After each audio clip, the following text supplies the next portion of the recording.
Assalamualaikum warahmatullahi wabarakatuh. Apa kabar food lover? Semoga di pandemi seperti ini tetap sehat selalu ya.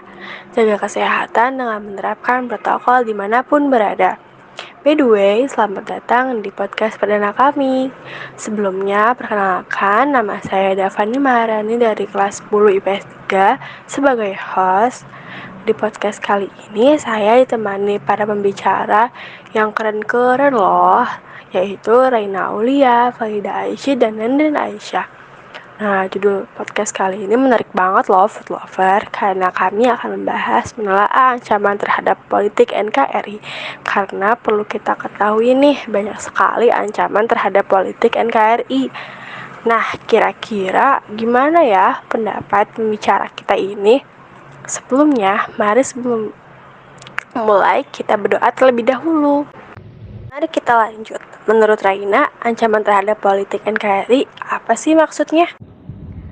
Sebenarnya, arti pendeknya itu adalah ingin menghancurkan pihak lawan seperti bermain catur ya.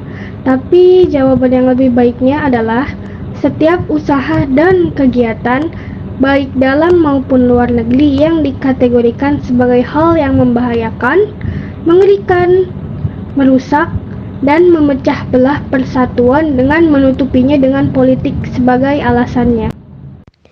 Seperti yang kita tahu ya, ancaman bidang politik ini kan serius banget nih masalahnya. Karena bisa menghancurkan suatu negara itu sendiri kan.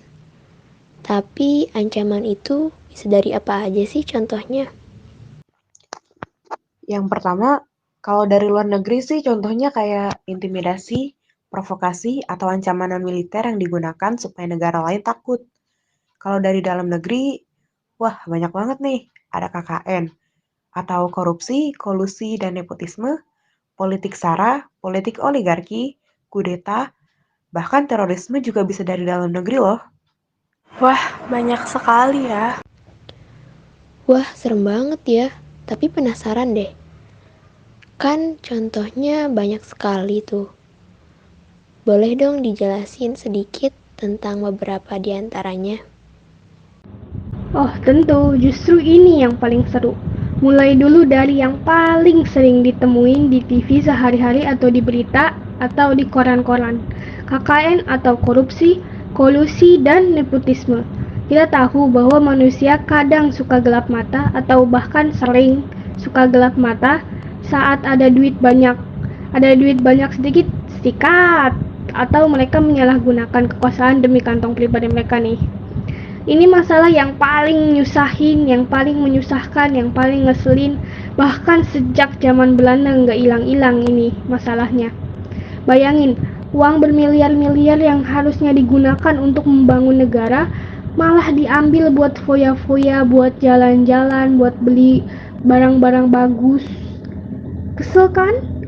Karena tikus-tikus negara inilah yang menggerogoti tulang Garuda sejak zaman dahulu kala.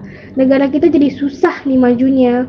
Hal yang harus dilakukan pertama kali saat menghukum koruptor nih adalah hukum mereka seberat mungkin sampai mereka jera. Nah, kalau kudeta itu gimana tuh? Maksudnya gimana? Bisa nggak kasih contohnya? Kalau kudeta itu, ini aku ngutip dari Jurnal Memahami Ancaman Negara Non-Militer dan Strategi Menghadapinya Melalui Pendidikan Karakter pada mata pelajaran PPKN di sekolah, karya tulisan Muhammad Hari Purnomo Hadi. Nah, menurut dia itu, kudeta adalah penggunaan kekuatan berupa pengerahan massa untuk menumbangkan suatu pemerintahan yang berkuasa. Jadi juga bisa dipahami sebagai penggalangan kekuatan politik untuk melemahkan kekuasaan pemerintah, seperti itu. Contohnya sendiri, kita bisa tahu tentang kudeta militer di Indonesia yang terjadi antara militer dan PKI atau Partai Komunis Indonesia. Hingga banyak nyawa jadi korban, termasuk 7 jenderal kita. Sehingga muncul pertentangan dalam lembaga-lembaga tinggi negara dan menyebabkan kondisi politik Indonesia yang semakin tidak stabil. Wah, sangat membahayakan banget ya berarti. Apalagi sampai membunuh tokoh-tokoh jenderal seperti itu. Oh iya, ada lagi nih, yang ketiga, yaitu konflik SARA. Konflik SARA ini maksudnya konflik SARA yang dikaitkan dengan politik ya. Seperti yang kita tahu nih, di Indonesia memiliki banyak berbagai suku, ras, dan agama. Indonesia juga merupakan salah satu negara yang Bhinneka Tunggal Ika, sehingga banyak sekali budaya yang berbeda. Namun ya ironisnya, di Indonesia ini sampai saat ini banyak sekali konflik yang tercipta akibat adanya perbedaan agama dan suku yang didalangi oleh pihak politik. Gak usah kita sebutin satu-satu deh. Pasti kalian juga tahu kan kasus yang terjadi di tahun 2017 lalu. Banyak banget konflik yang seperti itu yang dilatari dengan bidang politik. Yang disayangin itu ada beberapa pihak yang memanfaatkan perbedaan sara sebagai perang dalam dunia politik. Mereka mencoba menjatuhkan satu sama lain. Tentu aja ancaman politik dari dalam negeri yang satu ini bisa menimbulkan beberapa bahaya dan resiko yang sangat merugikan bagi bangsa Indonesia. Oh ya, selain politik di Indonesia yang akan terguncang, persatuan dan kesatuan bangsa Indonesia ini bisa menjadi pecah akibat adanya konflik sara. Ancaman dari dalam negeri seperti konflik sara yang dilatari dengan politik ini bisa mengakibatkan kondisi Indonesia menjadi tidak kondusif dan bisa menjadikan Indonesia sebagai sorotan negara lainnya. Semoga aja nggak ada lagi ya konflik seperti ini. Keempat, ada penurunan paksa pemerintahan atau kudeta. Masalah atau ancaman politik yang berasal dari dalam negeri yang selanjutnya adalah penurunan paksa pemerintahan. Di Indonesia sendiri pernah ada kasus besar-besaran di mana warga atau masyarakat atau rakyat Indonesia berusaha menurunkan Presiden Soeharto. Pada waktu itu, kondisi Indonesia menjadi sangat tidak kondusif dalam berbagai bidang. Misalnya saja yang terkena imbasnya paling umum adalah ekonomi. Belajar dari pengalaman beberapa tahun silam, bisa dibilang kejadian penurunan paksa suatu pemerintahan itu merupakan salah satu ancaman politik yang sangat bisa terjadi di dalam negeri. Kenapa itu menjadi sebuah ancaman politik? Apa sebabnya? Karena jika suatu pemerintahan itu diturunkan, maka bisa saja dan tidak menutup kemungkinan sama sekali banyak sekali yang ditimbulkan bagi masyarakat. Misalnya lagi, imbasnya dari penurunan itu adalah krisis ekonomi yang melanda atau pada waktu itu disebut krisis moneter. Sistem pemerintahan yang semerawut, bahkan mungkin akan banyak terjadi kerusuhan di mana-mana. Seperti demo di mana-mana contohnya. Salah satu ancaman politik ini memang sangat bisa menjadi keresahan bagi masyarakat jika pemerintahan tidak melakukan tugas mereka dengan benar. Oh iya, selain contoh yang disebutkan tadi seperti KKN dan kudeta, ada lagi nih ancaman yang juga berbahaya, yaitu terorisme. Terorisme ini termasuk salah satu ancaman yang sangat berbahaya dan bisa mengganggu bangsa.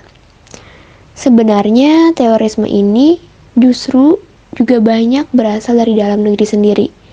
Namun baru-baru ini yang menjadi populer dan mengkhawatirkan negara-negara di dunia adalah kelompok terorisme dari luar negeri, yaitu ISIS dan semacamnya. Terorisme seperti itu banyak mengambil warga asli Indonesia dan menjadikan sebagai anggota. Tentu saja terorisme ini sangatlah meresahkan negara, sehingga sangat perlu segera diberantas. Terorisme yang terjadi ini bisa menyebabkan ketidakstabilan sebuah negara, bisa mengunjang ekonomi, dan juga bisa kondisi sosial budaya masyarakat secara langsung maupun tidak langsung. Iya ya, tapi sebagai warga negara, kita bisa nggak untuk mencegah dan meminimalisir ancaman-ancaman terhadap politik tersebut? Karena ancaman tersebut lebih banyak dari dalam. Kira-kira tipsnya untuk meminimalisir ancaman tersebut apa aja nih? Wah, pertanyaannya menarik banget nih. Tenang, ada kok tipsnya.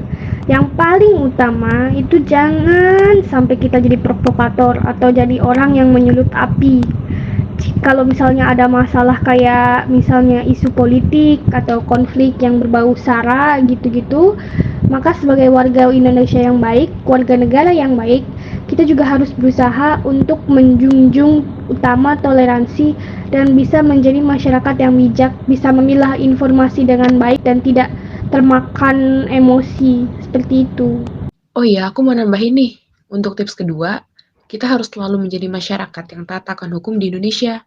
Jangan sampai kita melanggar hukum-hukum, dan terutama ini hukum HAM. Kita nggak boleh nih sampai melanggar hukum-hukum itu. Berarti kita harus jangan jadi provokator dan menjadi masyarakat yang taat akan hukum Indonesia ya. Wah, iya bener banget. Ini memang harus sekali ya diterapkan, sehingga menjaga kestabilan dan keamanan terhadap politik Indonesia. Wah, tak terasa ya, sudah 15 menit kita berbincang tentang ancaman terhadap politik NKRI. Saya ada quotes untuk food lover semua, dari Bung Karno. Beliau pernah berkata, perjuanganku lebih mudah karena mengusir penjajah. Tapi perjuanganmu akan lebih sulit karena melawan bangsamu sendiri. Baik, sekian dari kami untuk podcast kali ini. Terima kasih kepada pembicara kita yang keren abis dan mempunyai wawasan yang luas. Dan terima kasih kepada food lover semua telah setia mendengarkan sampai akhir. Kami pamit undur diri. Jangan lupa untuk selalu menerapkan protokol kesehatan dengan menerapkan 3M. Mencuci tangan menggunakan sabun dan air yang mengalir, memakai masker, dan menjaga jarak. Sampai jumpa. Wassalamualaikum warahmatullahi wabarakatuh.